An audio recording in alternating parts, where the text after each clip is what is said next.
नमस्कार, मी विलास आव्हाड. आपण पाहताय A9 एक्सप्रेस. मित्रांनो, देशामध्ये लोकसभेच्या निवडणुकीचं बिगुल फुंकलेलं आहे आणि महाराष्ट्रामध्ये 5 टप्प्यामध्ये निवडणूक होईल. 19 एप्रिल हा पहिला टप्पा आणि 20 मे हा शेवटचा टप्पा आणि 4 जूनला लोकसभेच्या निवडणुकीचा निकाल लागेल. आता महाराष्ट्रामध्ये 2 आघाड्या काम करतायत, एक महायुती आणि दुसरी महाविकास आघाडी. 3 पक्ष आहेत. आता महाविकास आघाडीमध्ये उबाटा, काँग्रेस आणि राष्ट्रवादी, चंद्र पवार गट आणि वंचित येते नाही येते अजून ते पण निश्चित नाही. आणि महायुतीमध्ये भारतीय जनता पार्टी, शिवसेना शिंदे आणि राष्ट्रवादी अजित पवार आणि एक त्यामध्ये अजून एक भर पडण्याची शक्यता वाटते.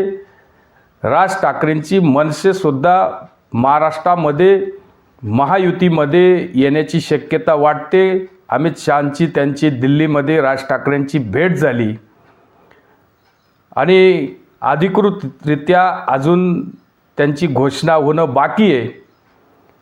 आणि मग त्यांनी ज्या 2 जागा मागितल्या की 3 जागा मागितल्या आहे, भारतीय जनता पार्टी त्यांना महाराष्ट्रात लोकसभेच्या किती जागा देणार आहे त्यावर सुद्धा महाराष्ट्राचं गणित आहे.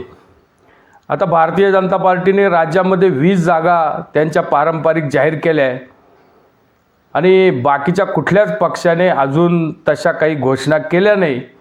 आणि महायुतीत पण ह्या 48 जागा निश्चित कोण कुठे लढणार आहे, कोणत्या पक्षाला कुठल्या जागा आहे किंवा कुठला उमेदवार कुठं लढणार आहे याचं पण अजून निश्चित झालं नाही. आणि त्यातच एक 4-5 दिवसापूर्वी मुख्यमंत्र्यांचे सुपुत्र खासदार श्रीकांत शिंदे यांनी नाशिकच्या एका कार्यक्रमामध्ये हेमंतप्पा गोडसेंच्या बाबतीत जे काही विधान केलं की हेमंतप्पा गोडसेंना 3ऱ्यांदा आपल्याला निवडून द्यायचं आहे, अशा प्रकारची जी काही भाषणबाजी केली त्याच्यामुळं युती धर्म किंवा युतीमध्ये ज्या काही 3 पक्षांनी मिळून घोषणा करायची असते त्याच्यामध्ये कुठंतरी गैरसमज निर्माण होतात किंवा झालेत.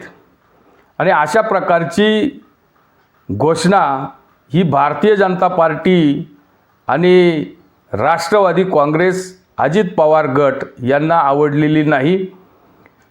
आणि राष्ट्रवादीचे नेते मंत्री छगन भुजबळांना पण इथं अपेक्षा आहे, त्यांना पण आपल्या पुतण्याला इथं पुनर्जीवित करायचे. त्यांची पण अपेक्षा आहे की समीर भुजबळांना खासदारकीचं तिकीट मिळावं, राष्ट्रवादीला ही जागा मिळावी. भारतीय जनता पार्टीला पण असं वाटतं की नाशिक लोकसभा मतदारसंघ 10 वर्ष एक हाती शिवसेनेकडे होता, आता भारतीय जनता पार्टीला तो मिळावा. त्याच्यासाठी अनेक नेते तयारी करतात ते. मग अगदी शांतिगिरी महाराज असतील किंवा स्वामी कंठानंदजी असतील, दिनकर पाटील असतील, यांची पण मागणी आहे. आणि ही सध्या तरी पारंपरिक सीट ही शिवसेनेची आहे आणि इथं स्टँडिंग खासदार हेमंत गोडसे हे एकनाथ शिंदेंच्या शिवसेनेमध्ये असल्यामुळं त्यांच्याकडं ही नाशिक लोकसभा मतदारसंघाची जागा जास्त प्रमाणात जाईल अशी शक्यता पण वाटते. कारण ते जेव्हा शिवसेना फुटली त्यावेळेस उद्धव ठाकरेंना सोडून हेमंत गोडसे एकनाथ शिंदेबरोबर आले, त्यावेळेस काही शब्द दिलेला असेल की तुमची खासदारकी, तुमचं तिकीट पक्कं राहील. अशा प्रकारचा जर शब्द असेल तर ती जागा शिवसेनेला जर सुटली तर हेमंत गोडसे इथं उमेदवार होऊ शकतात. पण हेमंत गोडसेंनी सुद्धा एक 8 दिवसापूर्वी काहीतरी पुस्तकाचं विमोचन केलं कुठल्या तरी 10 वर्षाच्या कामाच्या आढाव्याच्या बाबतीत. आणि त्या पुस्तकामध्ये ज्या भारतीय जनता पार्टीच्या जीवावर ते 10 वर्ष खासदार म्हणून येतात, ते खरं तर नाशिक लोकसभा मतदारसंघ असा आहे का इथं रिपीट होत नाही. पण नरेंद्र मोदींची लोकप्रियता 2014मध्ये आणि 2019मध्ये सुद्धा ज्या पद्धतीनं हेमंत गोडसेंना नरेंद्र मोदींचा लोकप्रियतेचा फायदा झाला, भारतीय जनता पार्टीचे शिवसेनेचे एकत्रित मतं हेमंत गोडसेंच्या पदरात पडले आणि नाशिक लोकसभा मतदारसंघामध्ये हेमंत गोडसे दुसऱ्यांदा निवडून आले. आता हेमंत गोडसेंनी ते पुस्तक छापले, ते पुस्तकाचं प्रकाशन झालं. या पुस्तकामध्ये हेमंत गोडसेंनी भारतीय जनता पार्टीच्या कुठल्या नेत्याचा त्यामध्ये उल्लेख केला नाही. साधा फोटोसुद्धा कुठल्या केंद्रीय नेत्यांचा टाकला नाही. मग त्यामध्ये नरेंद्र मोदी असतील, देशाचे पंतप्रधान अमितभाई शाह असतील, नड्डाजी असतील किंवा राज्याचे प्रमुख नेते मग देवेंद्र फडणवीस असतील किंवा बावनकुळे असतील, यांना कुठेही स्थान त्या पुस्तकामध्ये दिलं नाही. आणि याच्यामुळं मोठ्या प्रमाणामध्ये भारतीय जनता पार्टीचे लोक नाराज झाले आणि आता असं ते म्हणतायत की आम्हाला या हेमंत गोडसेचं तोंडसुद्धा पाहण्याची इच्छा नाही. आणि मग ज्या पद्धतीनं हेमंत गोडसेंचा आग्रह आहे तिसऱ्यांदा निवडणूक लढण्याचा आणि नरेंद्र मोदींच्या लोकप्रियतेचा फायदा घेण्याचा, आता आपल्याकडे एक दुसरा ट्विस्ट आला आहे. आता सिन्नर विधानसभा मतदारसंघ हा सुद्धा नाशिकच्या मतदारसंघात येतो. खरं तर इगतपुरी, त्र्यंबकेश्वर, सिन्नर आणि नाशिक तालुक्यामध्ये 4 विधानसभा मतदारसंघ, त्र्यंबकेश्वर आणि इगतपुरी मिळून 1 आणि सिन्नर विधानसभा असे 6 विधानसभा मतदारसंघ या नाशिक लोकसभा मतदारसंघात येतात. त्यातले त्यात सिन्नर हा अतिशय राजकीय आणि अतिशय प्रभावी असं सिन्नरचं नाव राजकारणामध्ये घेतलं जातं. आता सिन्नरचे माजी आमदार राजाभाऊ वाजे सुद्धा इथं इच्छुक आहे म्हणा किंवा वरिष्ठांकडून, महाविकास आघाडीकडून, शरद पवारांकडून किंवा उद्धव ठाकरेंकडून माजी आमदार राजाभाऊंना सुद्धा उमेदवारी देण्याची शक्यता वाटते. त्यांच्या पण नावाची चर्चा होते, कारण राजाभाऊंचा एक स्वभाव मनमिळावू, अतिशय शांत, काम कमी करतील पण कोणालाही दुखावणार नाही आणि कोणाच्याही सुखदुःखात कधी अर्ध्या रात्री उभं राहणारं एक सक्षम नेतृत्व, अशी एक राजाभाऊंची ओळख आहे. आणि सिन्नर विधानसभेमध्ये जे आज राष्ट्रवादी काँग्रेसचे आमदार, आज ते अजितदादा पवारांच्या बरोबर आहे, आमदार माणिकराव कोकाटे हे स्टँडिंग आमदार आहे.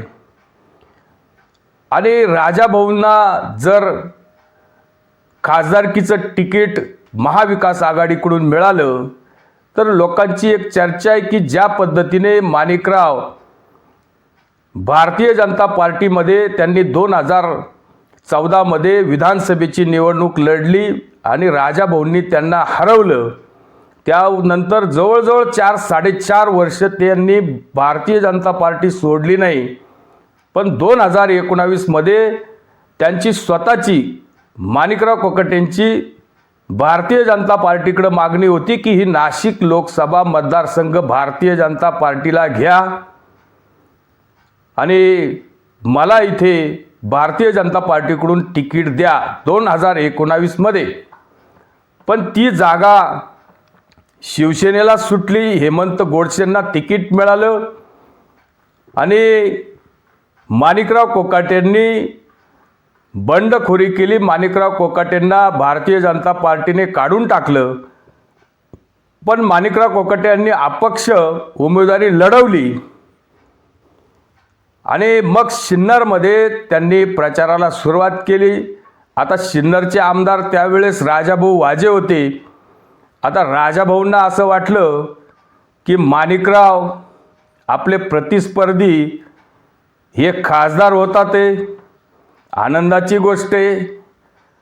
मग आता कधीतरी कुठंतरी भेटले असतील आणि माणिकरावांनी त्यांच्या कानात सांगितलं की मी बाबा वरती जातोय, खासदार होतोय, तुमच्या वाटेतला अडसर कायम दूर होईल, मी वरती राजकारण करील लोकसभेत, तुम्ही विधानसभेचं राजकारण करा, उलट तुम्ही मला मदत करा, मी खासदार कसा होईल.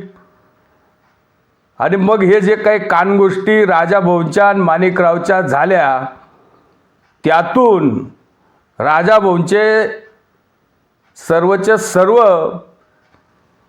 समर्थक म्हणा यांनी मोठ्या प्रमाणामध्ये माणिकराव कोकाटेंना लोकसभेच्या निवडणुकीसाठी मतदान केलं, मदत केली, भरघोस अशी सढळ हाताने मदत केली.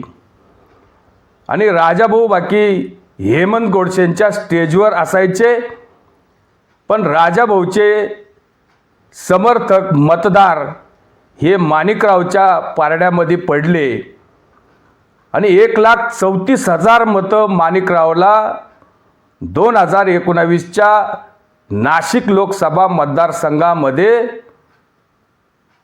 टोटल मतदान पडलं. आणि त्यात सिन्नर विधानसभा मतदारसंघातून 91,000 मतं माणिकराव कोकाटेंनी घेतले. आता ते 91,000 मतं हे राजाभाऊंवर फार मोठी आघाडी. सगळ्या मतदारसंघामध्ये हेमंत गोडसेंना जास्त मतं पडली. 5ही मतदारसंघात हेमंत गोडसे आघाडीवर होते, हेमंत गोडसेंचा विजय झाला. पण माणिकराव कोकाटे हे 5 विधानसभा मतदारसंघामध्ये पिछाडीवर होते. पण सिन्नर विधानसभा मतदारसंघामध्ये हेमंत गोडसेंना त्यांनी खूप मताने मागं टाकलं.